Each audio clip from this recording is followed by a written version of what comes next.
gereja. Ada 3 hal penting yang harus kita pahami kalau kita bicara tentang gereja. Yang pertama, gereja adalah sebuah tempat. Itu adalah tempat yang kita tuju setiap hari Minggu, di mana kaki kita melangkah. Jika tujuan kita adalah gereja, maka kita semua akan melangkah ke tempat yang sama, untuk kepentingan yang sama. Sekalipun kita berasal dari berbagai tempat yang berbeda-beda. Di gereja, kita menuju Tuhan. Gereja juga adalah sebuah peristiwa. Di sini, gereja bukan hanya dipandang sebagai gedung atau yang kita datangi. Gereja adalah sebuah tempat di mana kita semua bersatu, memuji, menyembah Tuhan, melayaninya, dan mendengarkan isi hati Tuhan. Gereja adalah sebuah tempat di mana kita merayakan Tuhan. Bahkan lebih dari itu, gereja adalah sebuah kelompok yang menggambarkan komunitas. Kata Yunani eklesia untuk gereja pada awalnya berarti sekelompok atau sekumpulan orang. Dalam pengertian ini, gereja bukan sekedar gedung yang kita datangi atau acara yang kita hadiri. Gereja adalah sekelompok orang, lebih khusus lagi komunitas orang-orang yang percaya kepada Yesus, yang bersatu di dalam sebuah kepentingan sorga. Jadi gereja yang Abuna maksud, bangunan, peristiwa, dan komunitas itu ada di sini. Itulah kita di G2CC, Golden Gate Community Church. Di sini kita semua dipersatukan di dalam satu tujuan, satu ibadah, dan satu komunitas. Oleh karena itu, setiap kali melangkah ke dalam gereja, mari siapkan roh, jiwa, dan tubuhmu untuk terhubung kepada Tuhan. Dan pada saat yang sama, melupakan dunia dan fokus hanya pada Tuhan. Mencari wajahnya untuk menerima berkat-berkatnya. G2CC adalah kita. Tempat merayakan Kristus melalui penyembahan, pujian, dan hati yang terbuka menerima firman-Nya. Tempat di mana kita semua dapat memberi yang terbaik kepadanya. Tempat mengalami kuasa Tuhan. Tempat berdoa, bersekutu, tempat hidup diberkati, tempat berkumpul lebih dari 2-3 orang di dalam nama Tuhan Yesus. Luar biasa bukan? Banyak yang datang dan pergi, tetapi bagi yang tertanam, semua itu menjadi bagian. Karena G2CC adalah gereja yang disediakan Tuhan untuk kita bertumbuh dan berakar bersama sehingga menghasilkan buah. Dan ini adalah tempat terbaik untuk mengalami mujizat. Maukah saudara mengalami mujizat itu bersama kami di sini? G2CC is my church, my community, and my family. Selamat datang di rumah, welcome home. Disinilah kita tertanam dan menyerap nutrisi ilahi yang luar biasa. Karena every day, with miracle. Welcome home, G2CC family. Shalom jemaat yang dikasihi Tuhan. Shalom. Firman Tuhan berkata, mari datang padaku semua yang letih, lesu, dan berbeban berat. Aku akan memberikan kelegaan kepadamu. Mari pagi hari ini kita datang di altar Tuhan. Kita naikkan syukur kita kepada Tuhan. Kita tanggalkan segala beban kita. Kita fokus pada Tuhan. Kita menyembah Dia. Terima kasih Yesus.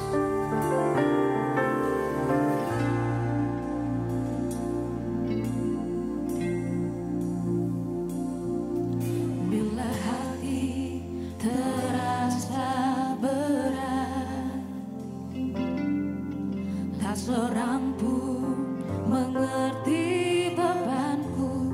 Ku tanya Yesus,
situasi dan pergumulan kami saat ini, kami percaya Engkau selalu punya cara untuk menolong kami Tuhan. Karena kami tahu Engkau Allah yang sanggup melakukan segala perkara. Di tengah ketidakpastian dunia, hanya Engkaulah sandaran hidup kami Tuhan. Terima kasih karena Engkau tidak pernah meninggalkan kami. Terima kasih telah menjadi penolong yang setia. Terima kasih Bapa yang baik, Engkau berkati ibadah kami. Segala pujian dan syukur hanya bagi nama-Mu. Hanya di dalam nama Tuhan Yesus, mari yang siap untuk bersuka bagi Tuhan. Mari bersama katakan amin. Mari Bapak Ibu saya undang untuk bangkit berdiri. Kita datang pada Tuhan dengan hati yang bersyukur, dengan hati yang bersuka. Sebab Dia baik.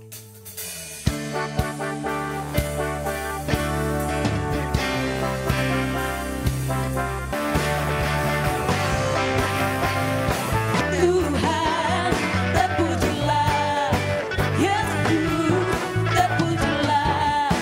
Tuhan, terpujilah, Yesus, terpujilah. Tuhan, terpujilah, Yesus. Sebab Dia baik, Dia sungguh baik, kasih setianya untuk selamanya. Katakan Dia baik, Dia sungguh baik, kasih setianya. Sekali lagi, sebab Dia baik, Dia sungguh baik, kasih setianya selamanya. Sebab Dia baik, Dia sungguh baik, kasih setianya kekal. Sebab Dia baik, Dia sungguh baik, kasih setianya untuk selamanya. Sebab Dia baik, Dia sungguh baik, kasih setianya kekal. Sebab Dia baik, Dia sungguh baik, kasih setianya untuk selamanya. Sebab Dia baik, Dia sungguh baik, kasih setianya kekal. Kasih setianya kekal, kasih setianya kekal selamanya. Kasih setiamu kekal Tuhan, dulu, sekarang, dan selamanya.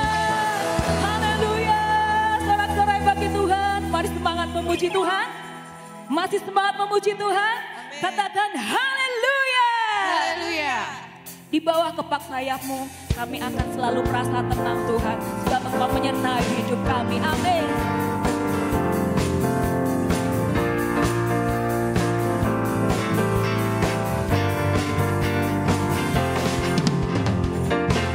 Aku ingin selalu berada di hadirat-Mu. Aku ingin selalu berlindung dalam nama-Mu. Di bawah kepak sayap-Mu, Kau bawaku terbang tinggi, melintasi langit biru. Aku ingin selalu berada di hadirat-Mu. Aku ingin selalu berlindung dalam nama-Mu. Di bawah kepak sayap-Mu, Kau bawaku terbang tinggi, melintasi langit biru. Aku terbang tinggi, melintasi langit biru, bagaikan raja wali. Nyatakan sekali lagi. Bagai raja wali, melintasi, haleluya. Bagai raja wali, melintasi badai hidup. Di bawah kepak sayap-Mu, Kau bawaku terbang tinggi, melintasi langit biru, bagaikan raja wali. Melintasi langit biru, bagaikan raja wali. Sekali lagi. Melintasi langit biru, bagaikan raja wali. Haleluya. Haleluya. Segala pujian, hormat dan syukur hanya bagi nama-Mu Tuhan. Kami percaya ketika kami dalam naungan-Mu Tuhan, kami akan tenang, kami akan aman Tuhan. Dan selama kami menyembah-Mu Tuhan, kami percaya bahwa mujizat masih terjadi. Selama Engkau beserta kami Tuhan, kami akan melihat ada mujizat setiap hari. Every day with miracles.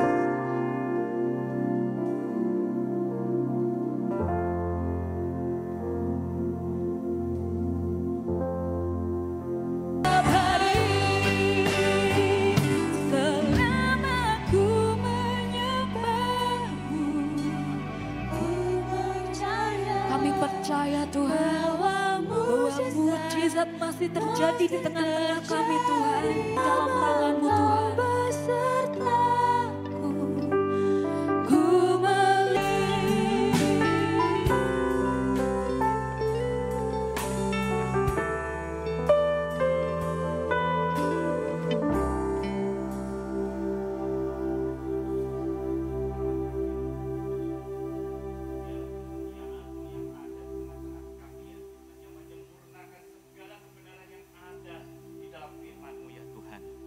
Kami mengucap syukur Tuhan untuk ibadah pada pagi hari ini. Biarlah firman-Mu yang kuat, yang tajam, yang membelah hati dan pikiran kami. Itu yang Engkau sampaikan. Roh Kudus bekerjalah sepenuhnya di tengah-tengah kami.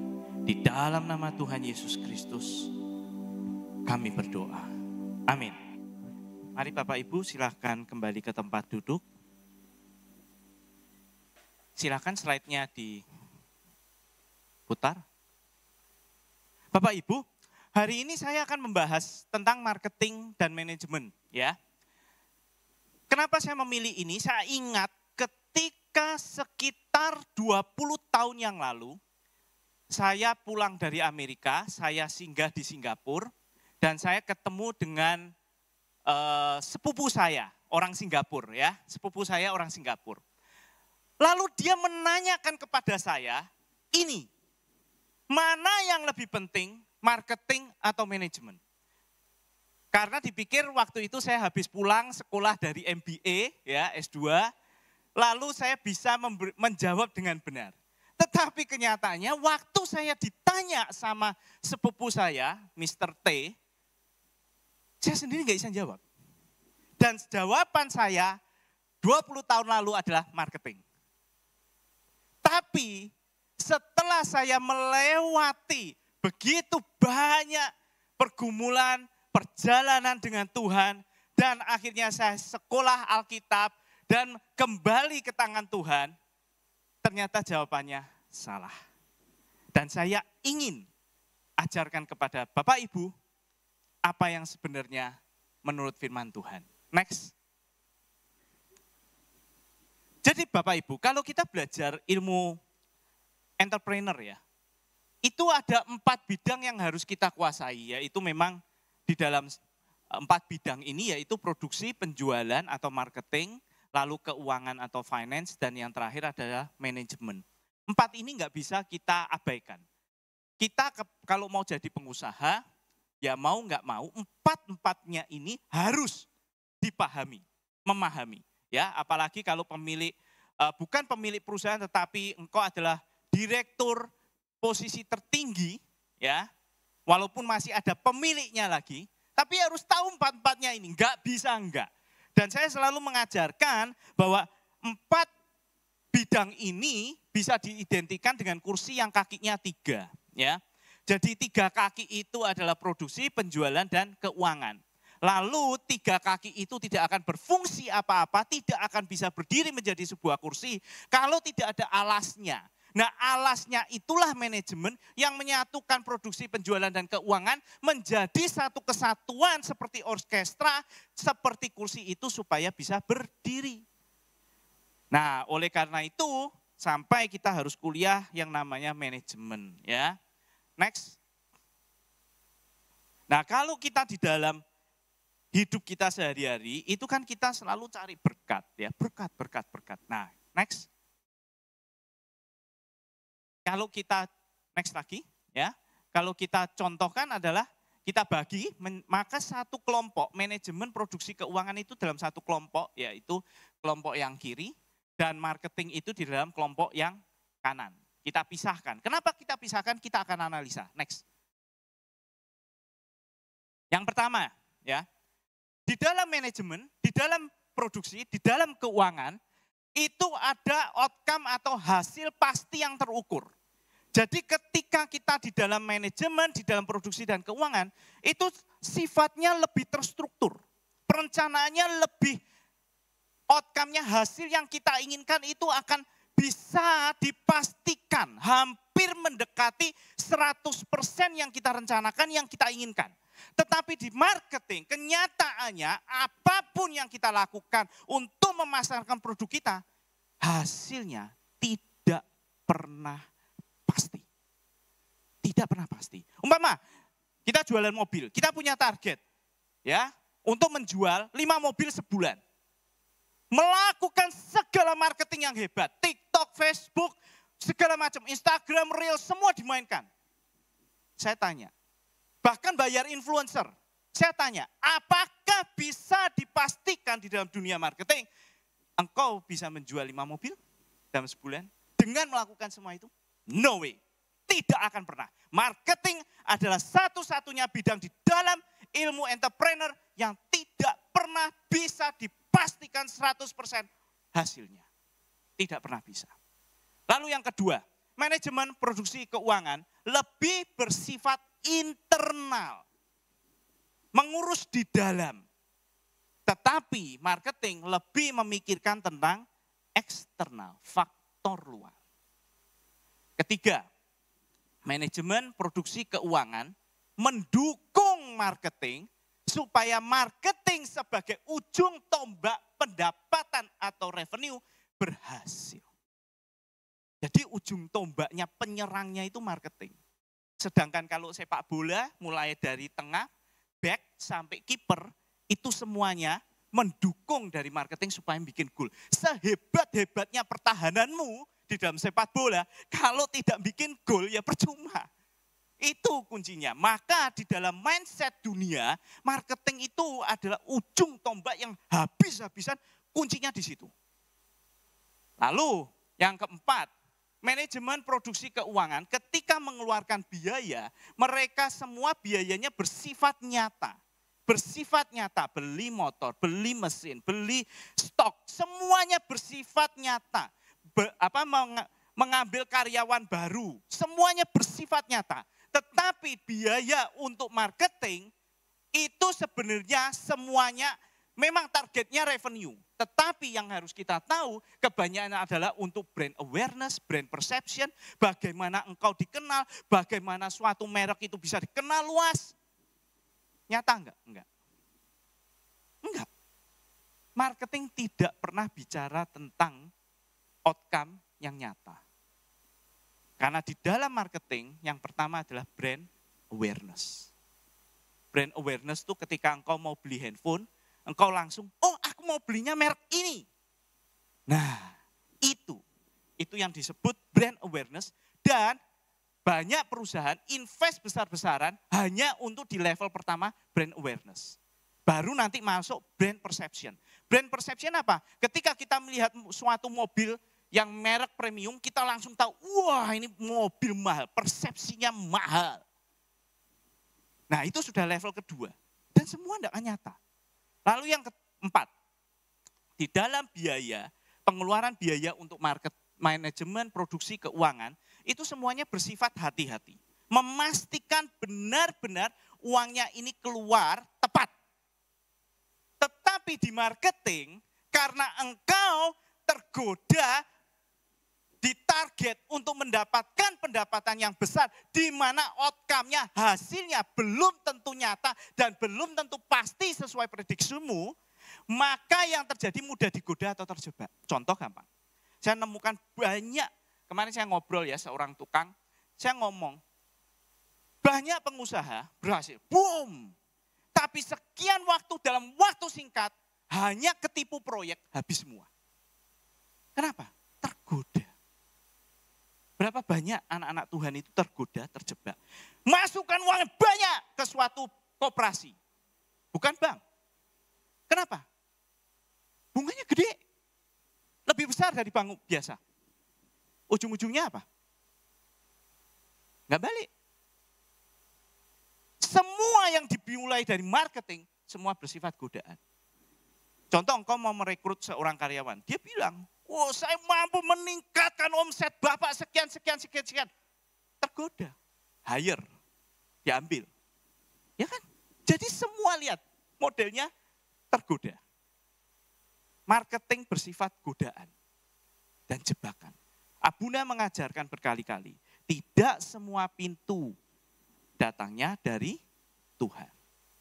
Lalu, yang ke-6. Di dalam manajemen produksi dan keuangan, budget biasanya dibatasi, terbatas. Tetapi di marketing, budgetnya hampir unlimited.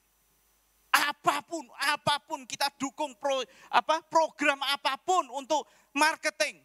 Yang penting penjualan kita meningkat. Berapa yang dibutuhkan? Sekian miliar, jalankan, boom. Hasil? Belum tentu. Belum tentu. Ya kan? Manajemen produksi keuangan bersifat long term, bersifat jangka panjang. Vision, berdasarkan visi. Mau kemana perusahaan ini, berdasarkan visinya akan diarahkan ke sana. Tetapi marketing bersifat jangka pendek, bersifat project.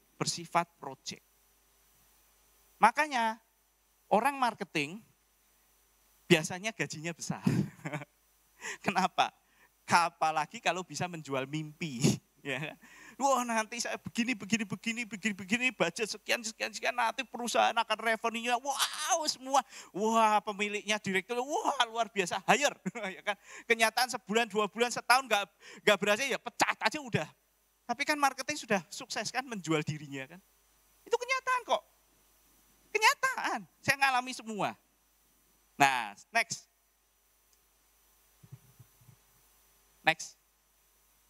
Sekarang bagaimana dengan firman Tuhan? Mari kita belajar menurut firman Tuhan yang bagaimana selama ini akhirnya saya mengakui bahwa jawaban yang 20 tahun lalu saya berikan ke sepupu saya adalah salah. Next. Oke, nah kita mulai. Gini Bapak Ibu, dalam segala hal ketika engkau mengalami masalah, selalu lihat original plan, master plan, rencana awal. Handphonemu rusak, laptopmu rusak, mobilmu rusak. Lihat dulu dari awal ini direncanakan dibikin untuk apa. Selalu lihat awalnya, petunjuk awalnya, desain awalnya. Nah, kalau manusia diciptakan itu kembali ke kitab Kejadian. Ya, kita lihat original plan, master plan-nya Tuhan sih sebenarnya apa sih sebenarnya sebelum manusia jatuh dalam dosa loh. Ya kan kita mau dibawa dari dosa ini kembali ke rencana awal Tuhan. Nah, rencana awal Tuhan ada di sini. Kejadian 2 ayat 15. Tuhan Allah mengambil manusia itu, Adam dan Hawa, dan menempatkannya dalam Taman Eden untuk mengusahakan dan memelihara. Jadi sebenarnya tugas manusia itu hanya mengusahakan dan memelihara apa yang telah Tuhan sediakan. Ini original plan. Rencana awal di sini. Tapi semuanya tidak terjadi karena faktor dosa. Next.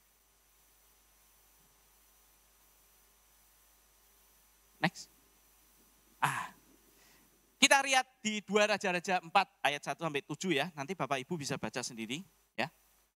Elisa melakukan mujizat kepada seorang janda miskin yang anak lelakinya akan dijual menjadi budak karena ibunya berutang ya.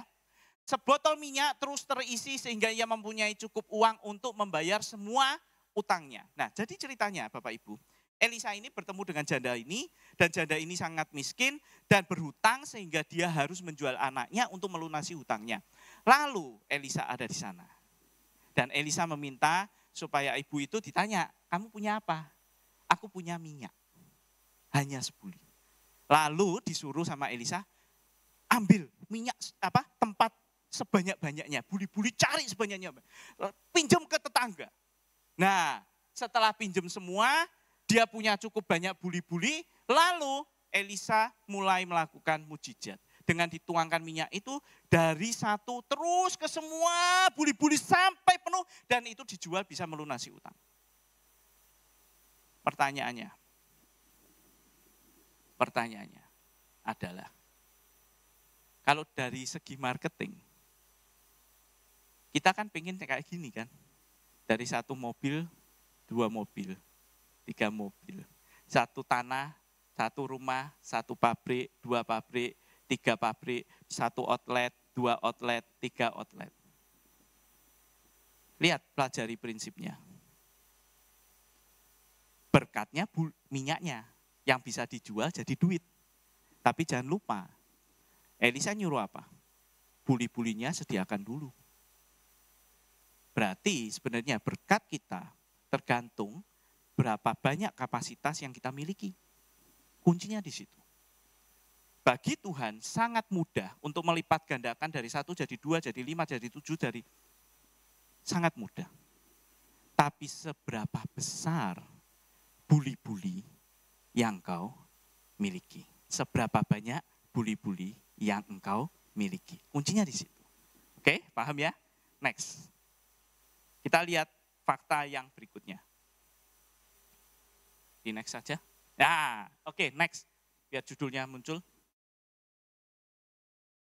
Ini adalah gambar Hagar dan Ismail. Tahu ya, cerita ketika Ismail berantem sama Ishak, kayaknya membuli, lalu Sarah marah, lapor Abraham, Abraham mengusir Hagar dan Ismail. Ya, lalu di tengah perjalanan kehabisan air. Betul? Lalu Hagar menjerit kepada Tuhan, ya kan? Karena melihat anaknya Ismail mau mati. Nah, lalu yang terjadi, coba perhatikan Bapak Ibu. Tiba-tiba di sana malaikat membuka mata Hagar. Sehingga melihat ada sumur di dekatnya. Pertanyaannya gampang. Begitu malaikat berkata, lihatlah sekelilingmu. Saat itu juga sumur diciptakan, boom. Atau sebenarnya sumur sudah ada, tapi Hagar tidak melihat. Dan dibutuhkan urapan Tuhan, perintah Tuhan, mujizat Tuhan untuk membuka mata Hagar dan melihat sebenarnya di dekatnya ada sumur. Coba perhatikan. Coba perhatikan. Ini bicara masalah berkat juga loh. Sumur ini kan berkat. Engkau dalam kesulitan besar, tidak ada resources apapun. Sama kan? Sama. Terkadang Bapak Ibu, pertolongan kita, resources kita itu sudah ada di sekeliling kita. Cuma kita nggak lihat. Makanya dibutuhkan untuk kepekaan dan engkau berdoa, Tuhan bukakan mataku Tuhan. Bukakan mataku. Supaya aku bisa melihat yang tidak terlihat. Yang pertolongan daripadamu itu. Jadi sangat penting untuk belajar dari kasus ini juga. Kadang sudah di dekat kita, tapi enggak kita lihat. Maka kita butuh pertolongan Tuhan untuk bisa melihat. Permasalahannya begini, kenapa kadang kita enggak bisa lihat yang dekat kita, pertolongan di sekitar kita, karena kita fokus pada permasalahan. Itu aja, simple. Kita fokus pada permasalahan yang begitu besar, sehingga saking besarnya menutupi solusi atau resources yang ada di sekitar kita yang lebih kecil. Nggak kelihatan. Nah, dibutuhkan ketika itu ya engkau berdoa sama Tuhan. Tuhan, bukakan mataku. Ya, next. Nah, saya selalu bilang bahwa Yesus itu turun ke bumi punya misi yang utama dan misi yang sekunder. Misi utamanya adalah mati di kayu salib, tetapi misi sampingannya adalah salah satunya adalah membocorkan rahasia kerajaan surga. Maka selalu Yesus berkata, kerajaan surga seperti, kerajaan surga seperti, kerajaan Allah seperti, selalu cerita seperti saya cerita, Niagara Falls seperti. Bapak Ibu kalau belum pernah ke Niagara Falls bisa cerita? Enggak bisa. Saya pernah ke Niagara Falls, saya bisa cerita. Makanya saya bisa cerita Niagara Falls seperti. Sama seperti Yesus. Yesus bisa bercerita kerajaan surga seperti, karena dia memang dari sana. Simple, sederhana. Orang tidak bisa cerita kalau tidak pernah mengalaminya. Yesus mengalaminya, maka dia bisa bercerita perumpamaan kebun anggur. Di dalam perumpamaan kebun anggur jelas bahwa kita adalah pekerjanya, dia pemiliknya.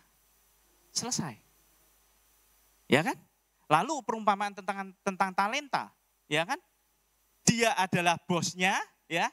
Kita adalah hambanya yang mengerjakan apa talenta yang diberikan kepada kita. Jadi kalau kita perhatikan dari sudut marketing, manajemen produksi, dan keuangan, sebenarnya semua berkat, ya kan yang di tangan talenta itu kan, ya itu kan talenta itu bukan sebenarnya bukan kata bakat loh, itu tetapi uang, ya kan, modal. Lah itu semua bersifat berkat.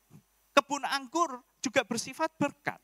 Jadi semua yang kita lihat sebenarnya, kita itu hanya pekerja, pengelola, nggak lebih dan nggak kurang. Next. Nah sekarang next lagi. Sebenarnya terbagi menjadi dua, yaitu di dalam kiri manajemen produksi keuangan, itu adalah kita mengelola. Next. Tetapi yang di sisi kanan, yang marketing, maka sebenarnya kita akan bersifat pemilik. Bersifat pemilik. Ketika kita, taunya gimana? Ketika kita khawatir. Ketika kita khawatir, itu sebenarnya sudah menjadi pemilik.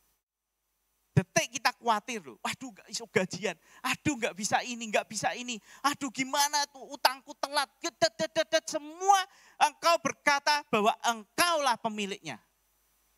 Tapi kalau engkau pengelola, ya, engkau punya big boss, maka ketika engkau menghadapi situasi, kesulitan apapun, engkau akan berkata sama bos besarnya, pemiliknya, Tuhan ini gimana? Tuhan, bukan Tuhan loh. Engkau bicara masih di level dunia, Tuhan, bos, ini gimana? Permasalahan ini gimana bos? Semua sudah saya lakukan, tapi permasalahan begini, gimana? Aku butuh masukan, petunjuk. Beda. Kalau engkau menganggap engkau pemilik, engkau akan habis-habisan dengan caramu. Tapi ketika engkau pengelola, engkau lakukan yang terbaik, ketika engkau tetap dalam masalah dan tidak bisa menyelesaikan, engkau akan tanya pemiliknya. Engkau tanya sama pemiliknya, itu. Next. Makanya Amsal 10 ayat 22, ini bagi saya itu mengingatkan saya terus, bahkan berkata begini, berkat Tuhanlah yang menjadikan kaya, susah payah tidak akan menambahinya. Selesai, ini adalah kesimpulan dari semua khotbah yang di atas. Bahwa berkat yang kita tembak lewat bidang marketing, yang menjadikan kaya kita, berhasil mendapatkan pendapatan yang besar, semuanya adalah dari Tuhan. That's it, selesai. Jerih payah, susah payah tidak menambahinya. Artinya, kalau kita belajar dari kitab Amsal, semua tergantung Tuhan sebenarnya. Sebenarnya semua tergantung kemurahan hati pemilik kebun anggur. Engkau mau kerja sampai kepala jadi kaki pun, kalau pemiliknya bilang enggak, ya enggak. Tapi kalau pemiliknya beranugerah, berkasih karunia, walaupun kerjamu belum maksimal dibanding yang lain, tapi ada kasih menyertai, ada anugerah menyertai, beda. Pemiliknya bilang gaji naik, ya naik, mau apa? Mau apa? Wong pemiliknya yang bilang. Pegawai lain mau komplain mau apa? Enggak bisa kan? Enggak bisa. Kalau kita pernah pegang perusahaan, kita akan tahu kadang kita ada satu karyawan, dua karyawan, staff, yang dimana kita benar-benar mengasihinya. Alasannya kadang enggak masuk akal, tapi memang ya ada kasih.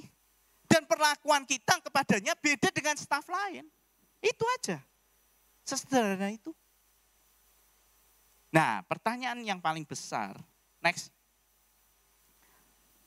Berarti kesimpulannya kita pecah menjadi dua sisi, pengelola adalah bukan pemilik. Jadi kita sesuai dengan kitab Kejadian, mindset kita harus kita setel bahwa kita pengelola. Selesai, itu aja. Bukan pemilik dari semua yang kita miliki. Tuhan bilang saat ini, that's it, selesai. Ya selesai, mati. Tiba-tiba kamu kena stroke, boom, dikeluarin dari perusahaan. Walaupun kamu kerja kayak gila-gilaan, kalau sudah tidak bisa kerja karena stroke, mau apa? Mau apa? Tidak bisa apa-apa kok. Tetap dikeluarin kok. Perusahaan juga hitung-hitungan kok. Walaupun sudah membawa kebesaran bagi perusahaan, tapi kalau engkau sudah stroke gak bisa apa-apa, perusahaan juga akan ganti kok. Ya kan, mau apa? Ini dunia Bapak Ibu, kita bicara realita. Bukan bicara mimpi. Semuanya adalah tergantung Tuhan. Kita hanya pengelola. Nah, kalau konsep kita sudah ngerti bahwa kita pengelola, maka uang yang kita miliki bukan punya kita, punya Tuhan. Jadi apapun Tuhan suruh, lakukan. Selesai. Gak ada perasaan eman, gak ada perasaan kedumel, ya. Ketika engkau memberi, membagi, gak ada. Ini memang punyanya Tuhan, kok mau apa? Ya kan? Boro-boro kamu cuma diminta 10%. Coba Alkitab bicara 20%. Ya kan? Ya kan? Ini kita bicara cara berpikir kita. Memandang, cara memandangmu itu akan menentukan berkatmu. Apa yang kau lihat seperti Hagar akan menentukan engkau melihat sumurmu apa enggak. Itu aja. Nah, sekarang kuncinya adalah, next, saya bawa masuk lebih dalam lagi. Bagaimana memiliki hati pengelola. Hati, bukan pikiran. Kenapa? Karena Yesus berkata, apa yang keluar dari mulutmu, itu adalah yang menentukan isi hatimu. Ya kan? Betul kan? Berarti semua yang terlihat, kuncinya ada di hati. Kuncinya di hati.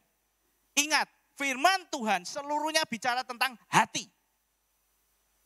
Hatimu benar, kayak Abuna kan sekitar minggu lalu atau 2 minggu lalu khotbah ya tentang jika hatimu gelap, betapa gelapnya kegelapan itu. Kuncinya hati. Ya kan? Nah, sekarang pertanyaannya, saya tidak akan menanyakan bagaimana memiliki pikiran seorang pengelola. No. Karena kuncinya adalah bagaimana memiliki hati pengelola. Bukan pikiran pengelola. Bukan tindakan pengelola. Karena apa yang ada di dalam hatimu akan menentukan tindakan dan pikiranmu. Kuncinya di situ. Maka kita beresin yang ini. Nah, Bapak Ibu, ini pengalaman pribadi. Jadi apa yang akan saya sampaikan berikutnya adalah apa yang sudah saya lakukan. Dan selama perjalanan bersama Abuna, ini yang saya dapatkan. Next. Ini ada 4 tangga. 4 tangga, Bapak Ibu. Next.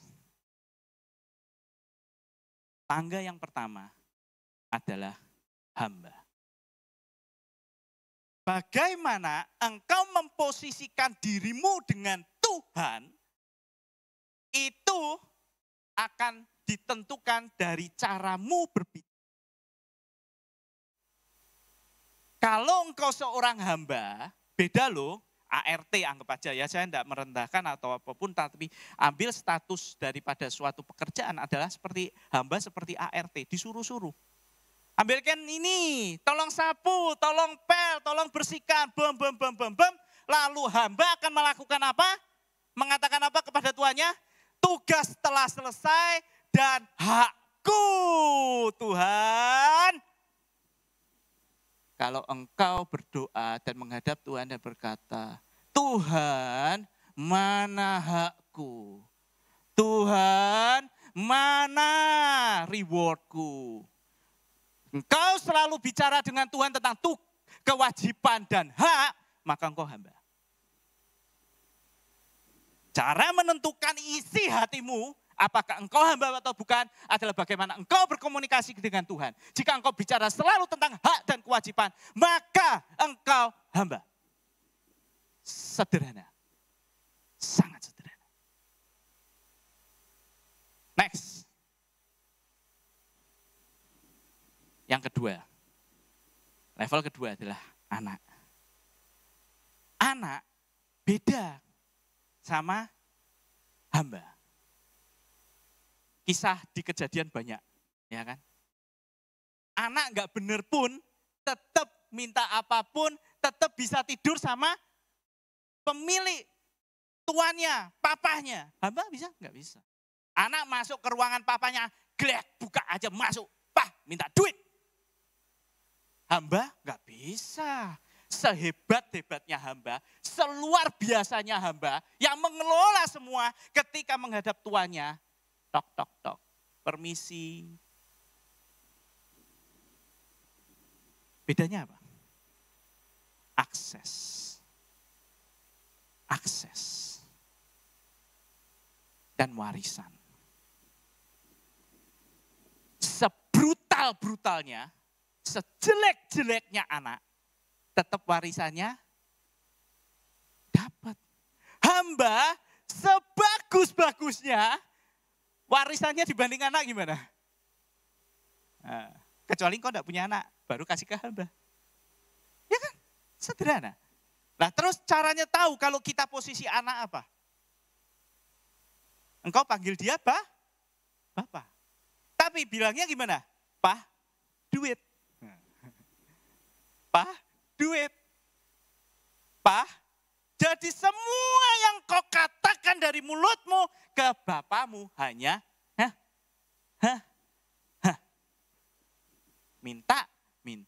minta.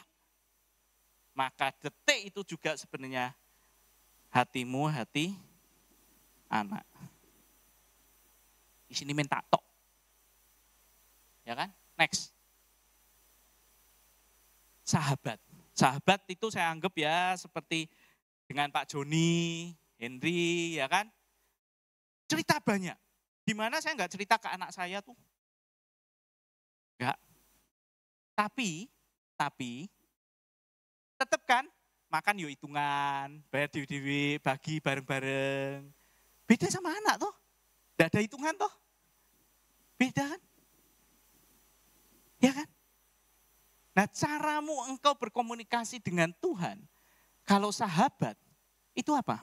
Seperti apa? Engkau duduk sama Tuhan, ngobrol Tuhan. Aku hari ini punya pemikiran seperti ini loh Tuhan. Ngobrol Tuhan. Bicara sama Tuhan. Nikmati seperti seorang sahabat seperti saya sama Pak Joni yang ngobrol lama di mobil gitu. Ngobrol banyak hal kita bahas gitu. Bicara banyak. Hubungannya di situ. Enggak minta. Beda. Tapi sharing. Paham ya? Bisa dipahami? Jadi sebenarnya dari tiga ini adalah yang bagus itu kalau engkau anak tapi memiliki sifat hamba yaitu taat kepada bapaknya, ya, bertanggung jawab terhadap bapaknya dan bisa bersifat seperti sahabat bagi bapak. Seperti engkau punya orang tua, engkau anak, ya, engkau anak, tapi engkau kepada ayahmu engkau hormat seperti seorang hamba, taat seperti hamba ketika disuruh papahmu. Tapi ketika papamu butuh masukan, butuh diskusi, engkau bisa bersifat seperti seorang sahabat. Bisa dipahami? Ngerti? Karena seorang ayah kadang membutuhkan seorang sahabat. Walaupun itu anaknya sendiri. Dan itu hanya bisa terjadi ketika anak itu sudah tumbuh dewasa. Kalau masih anak kecil, ya di bawah itu, minta. Engkau enggak tahu tentang pergumulan ayahmu, enggak tahu. Dan ayahmu juga enggak cerita. Tapi beda, kalau engkau sudah dewasa, sampai engkau bisa melihat, oh ayahmu lagi ada masalah di pabrik. Oh ayahmu ada masalah apa. Engkau akan tahu. Dan engkau diajak diskusi. Beda. Nah ini 3 level. Nah Bapak Ibu, saya akui masih ada satu lagi yang paling tinggi. Kasta tertinggi, yaitu next, mungkin sudah bisa ditebak, adalah mempelai. Ini adalah yang paling tinggi Bapak Ibu. Kenapa? Karena di nomor 1, 2, 3, banyak bagian yang engkau bersifat aku. Minta, aku, tentang aku. tentang aku, engkau curhat tentang dirimu. Tapi di mempelai sudah beda. Engkau tidak berkata tentang aku, tapi berkata tentang engkau. Engkau mau apa Tuhan? Engkau mau apa? Apa yang engkau suka Tuhan? Bersifat memberi. Ketika engkau suami istri, ingat ya Bapak Ibu, Yesus sudah jelas bilang bahwa kita mempelai wanita. Betul? Sudah jelas, clear. Dan dijemput ketika nanti dia datang, kita sebagai bukan hamba, bukan sebagai anak, bukan sebagai sahabat, tapi sebagai mempelai wanita. Clear, clear, jelas, tidak ada perdebatan di situ. Tapi kalau engkau memilih mau dijemput sebagai hamba, monggo. Mau dijemput sebagai anak, monggo. Engkau mau dijemput sebagai sahabat, monggo. Tapi saya pilih sesuai firman Tuhan. Firman Tuhan berkata apa? Engkau mempelaiku. Titik, selesai.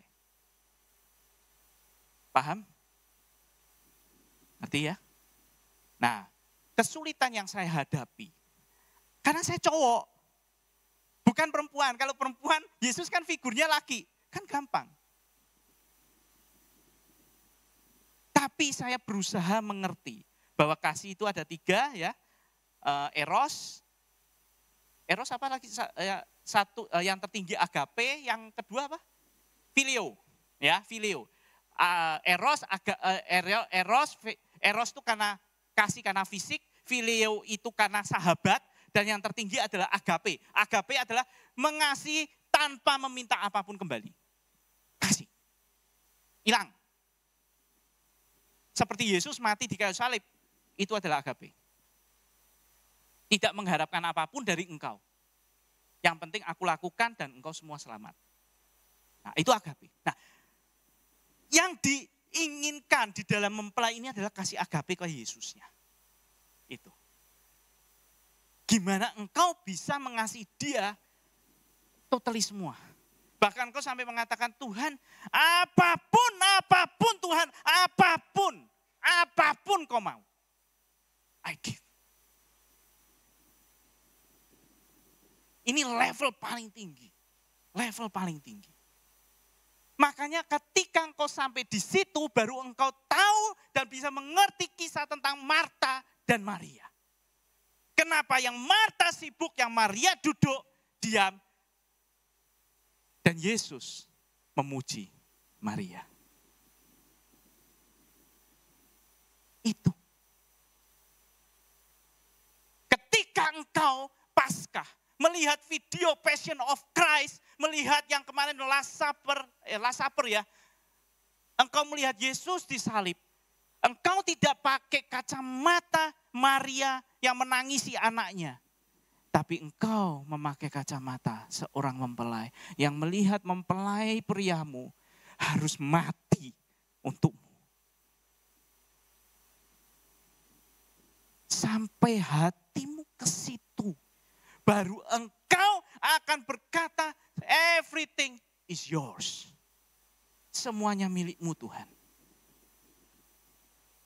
Belajar dari kisah Esther dan Raja Ahasiveros. Belajar. Belajar bagaimana engkau mengerti bahwa dia, Tuhan, Yesus mempelai priamu adalah Raja. Maka ketika engkau mendapatkan perkenanan Raja seperti Esther, maka Raja pun berkata apa? Mintalah apapun, bahkan setengah kerajaanku pun akan kuberikan kepadamu. Ketika engkau mendapatkan hati Tuhan, maka semua atribut yang di dalam Tuhan akan tersedia untukmu. Mau kesembuhan ada, jalan keluar ada, petunjuk ada, hikmat ada, kekayaan ada, semua ada. Tapi kuncinya bagaimana engkau bisa menghadap dia dan Raja tidak menolak. Kuncinya itu. Bagaimana ketika engkau bergaul dengan Tuhan, memposisikan dengan Tuhan. Bisa enggak, pemain musik silakan maju. Bisa enggak Bisa enggak hatimu itu loh, hatimu dengan Tuhan. Jujur Bapak Ibu, semalam saya punya masalah besar. Saya berusaha pindahin data saya ke HP. Hilang semua tuh, bener hilang semua. Chat saya hilang semua. Tidak bisa saya cadangkan. Saya kesini tadi agak telat. Karena semalam saya ngotak-ngatik, bukan ngurusi firman Tuhan. Sampai detik di situ, ini tab, gak bisa connect. Saya ngirim file gak bisa masuk. Saya bilang, piye Tuhan, piye ini. Tapi kalau engkau punya hati mempelai, engkau dengarkan suara mempelai priamu. Dan dia berkata, lihat aku, fokus ke aku. 10 menit sebelum naik mimbar. Suara itu jelas, fokus ke aku, lihat aku. Kuncinya ada di tanganku, bukan di situ. Fokus ke aku. Hatimu fokus ke aku. Bukan ke sini. Jelas. Maka saya matikan semua, saya tutup. Saya bilang, kalau saya nggak pegang apapun di atas ini, no problem Tuhan. Masih ada slide itu. Hati saya mulai saya arahkan ke Tuhan. Sebagai mempelai. Bukan sebagai hamba, bukan sebagai anak, bukan sebagai sahabat. Saya set langsung masuk ke mempelai. Begitu saya sudah dapat semuanya, baru saya konekkan. Dan semua konek. Dan jadi keluar di sini. Jadi Bapak Ibu, saya cuma mau Bapak Ibu mulai sekarang belajar bagaimana menjadi seorang mempelai. Karena ketika engkau menjadi seorang mempelai, maka otomatis engkau menjadi seorang pengelola.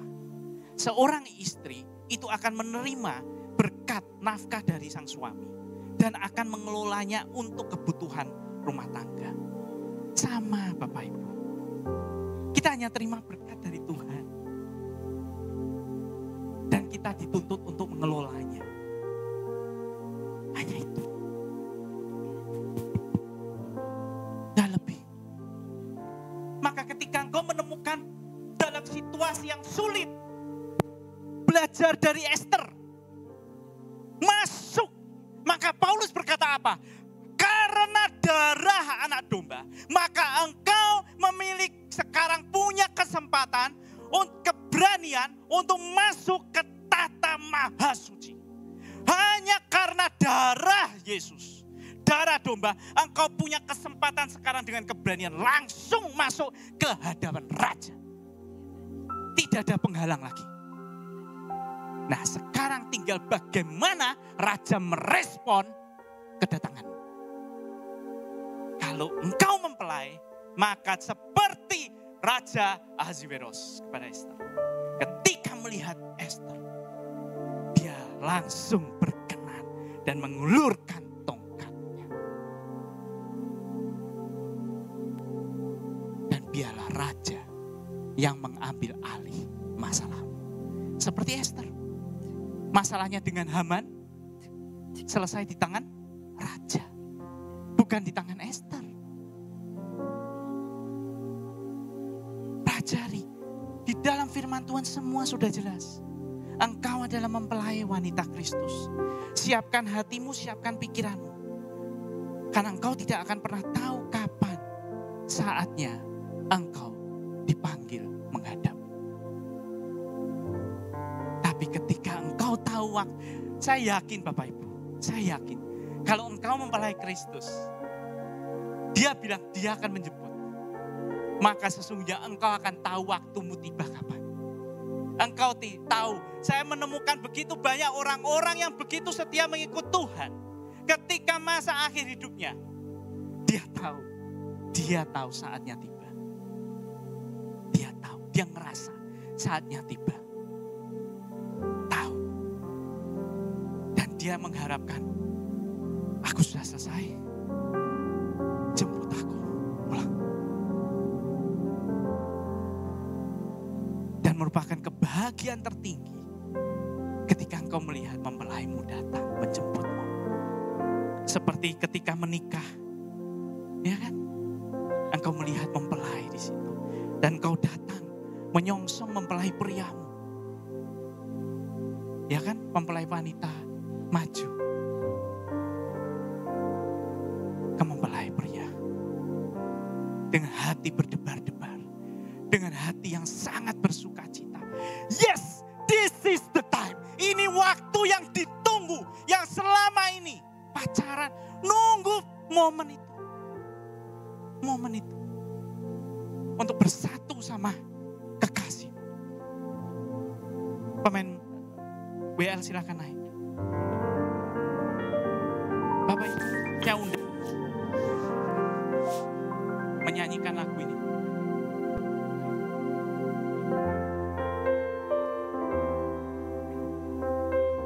Lagu ini tadi sudah dinyanyikan. Kita coba nyanyikan lagi. Tapi dengan hati dan pikiranmu yang berbeda. He is my love. Dia kekasihku. Dia bukan raja, dia bukan Tuhan. Dia kekasihmu. That you love him so much. Bahwa engkau mengasihi dia lebih dari. Mulailah dengan hatimu berkata, my love, my love, my love. Kekasihku, kekasihku. Ajari bagaimana aku mengasihimu. Seperti seorang mempelai yang telah dipersiapkan sejak awal. Dan aku menunggu kedatanganmu. Jika engkau punya masalah, engkau butuh apapun saat ini. Seperti Esther menghadap raja. Masuk ke tahta Mahasuci. Engkau punya kasih karunia di dalam Kristus Yesus. Firman Tuhan jelas bahwa karena darah domba engkau memiliki keberanian untuk masuk ke tahta Mahasuci, ke tahta raja. Dan engkau katakan, ceritakan seperti seorang sahabat. Keputusan terserah di tangan raja. Keputusan terserah di tangan mempelaimu. Tetapi engkau cerita. Berlakulah seperti Maria. Yang bagaimana bisa duduk, ngobrol, mendengarkan Yesus bercerita, berkata-kata. Dan mengambil hati. Sebenarnya hanya itu yang kau butuhkan. Dan katakan apa yang ada di dalam hati. Maka raja tahu apa yang harus dilakukan. Dan jika setengah kerajaan pun akan diberikan, maka Tuhanmu, rajamu, mempelaimu akan melakukan yang sama. Jangan takut selama engkau besertaku, selama engkau menyertaiku. Kita nyanyikan refrain ini lagi. Setiap hari ada mujizat. Setiap hari. Terima kasih Bapa di surga. Terima kasih Yesus, my love, kekasih hatiku. Kebenaran firman telah disampaikan seperti apa yang kau inginkan. Biarlah Roh Kudus yang bekerja di tengah-tengah kami, hati kami, pikiran kami, cara bertindak kami diubah. Bahwa mulai hari ini ya Tuhan, kami berusaha menempatkan bahwa kami mempelaimu. Bukan hanya sebagai hamba, bukan sebagai anak, bukan sebagai sahabat saja. Tetapi yang paling tinggi adalah mempelai. Supaya kami berkata, apapun yang engkau mau Tuhan. Terima kasih Bapa. Di dalam nama Tuhan Yesus, biarlah mujizat terjadi. Amin.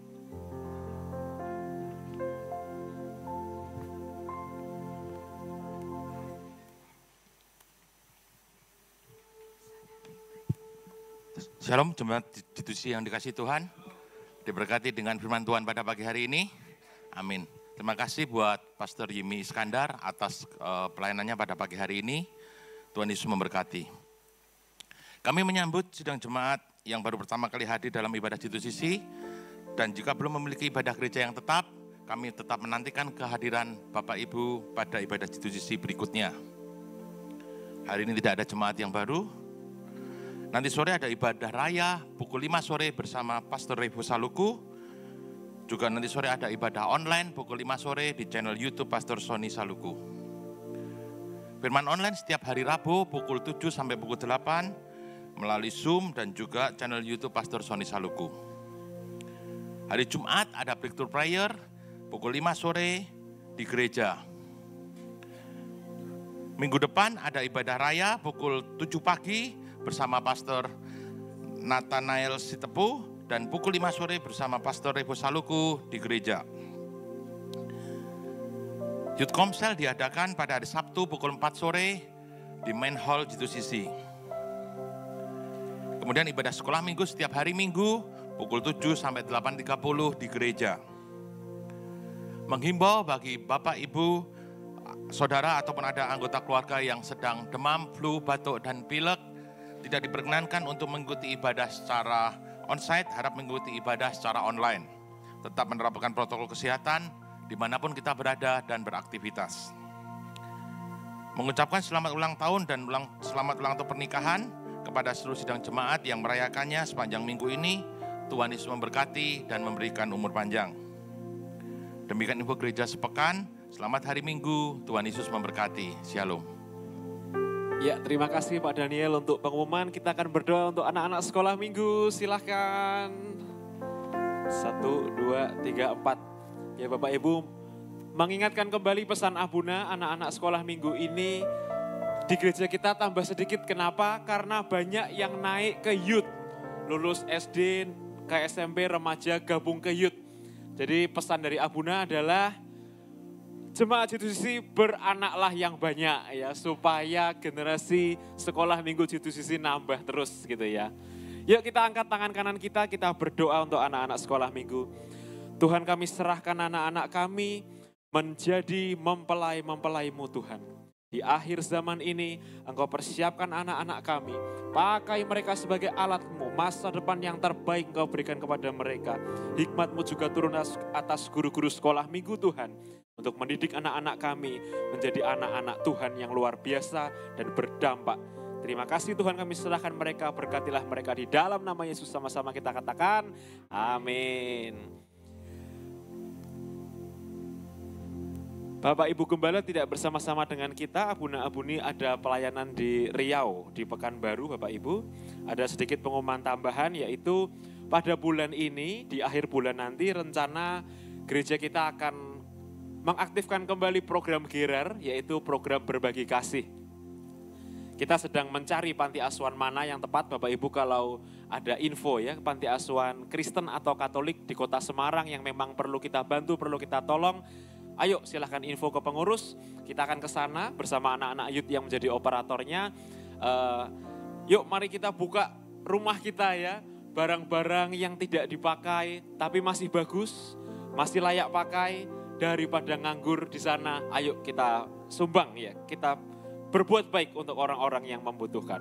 Dan pengumuman tambahan setelah ibadah nanti, tolong WL, singer, pemusik, penari, dan multimedia kumpul setelah ibadah karena kita harus membicarakan tentang camp pelayan mimbar. Mari sama-sama kita undang semua berdiri, kita akan akhiri ibadah kita. Tuhan, terima kasih untuk firman-Mu pada pagi hari ini. Kami diingatkan bahwa kami ini bukan hanya sekedar hamba yang minta-minta. Bukan hanya sekedar anak yang hanya minta dimengerti. Bukan hanya juga sekedar sahabat, tapi kami adalah mempelai-Mu Tuhan. Berikan kepada kami hati yang selalu mengerti isi hati-Mu, hati yang mau melakukan apa yang menjadi kehendak-Mu dalam hidup kami. Dan biarlah hati seorang hamba itu turun ke atas setiap jemaat-Mu Tuhan. Hati sebagai seorang anak yang nurut sama orang tuanya, nurut kepadamu Bapa, Berikan juga hati sebagai seorang sahabat yang mengerti isi hatimu. Berikan juga hati seorang mempelai Tuhan yang taat mutlak kepadamu.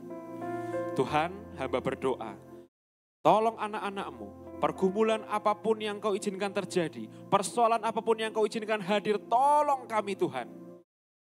Kami percaya bahwa pertolongan-Mu itu selalu tepat pada waktunya. Tuhan, kalau kami mendengar berita, kalau kami melihat di TV, kami melihat begitu banyak kabar buruk. Tapi kami percaya Tuhan bahwa masa depan kami itu Engkau yang pegang. Engkaulah mempelai kami, Engkau tahu mana yang terbaik untuk kami Tuhan. Dan kami percaya semua akan baik-baik saja. Karena ada Yesus di hidup kami. Berkatilah keluarga kami dimanapun berada. Berkatilah pekerjaan kami apapun yang kami lakukan. Tuhan yang memberkati buli-buli kami. Tuhan yang memberkati apa yang kami kerjakan itu. Sehingga seperti Elisa tidak pernah habis. Dan tidak pernah berkekurangan. Karena Engkau Yehova Yireh yang menyediakan segala yang kami perlukan. Kami juga bawa persembahan kami, persepuluhan kami, korban sulung kami yang dibawa ke rumah-Mu Tuhan. Berkatilah benih-benih ini, 5 roti dan 2 ikan yang diserahkan ke rumah Tuhan. Tuhan sendiri yang melipat gandakannya. Sehingga berkat itu mengalir untuk orang-orang di luar gereja ini. Dan kami akan menjadi pembawa terang-Mu dimanapun kami berada. Jemaat yang dikasihi Tuhan, bukalah kedua tangan-Mu dan terimalah berkat imam. Yevarecha Adonai feish marecha, Tuhan memberkati engkau dan melindungi engkau. Yaer Adonai panaf elecha feyehunecha, Tuhan menyinari engkau dengan wajahnya dan memberi engkau kasih karunia.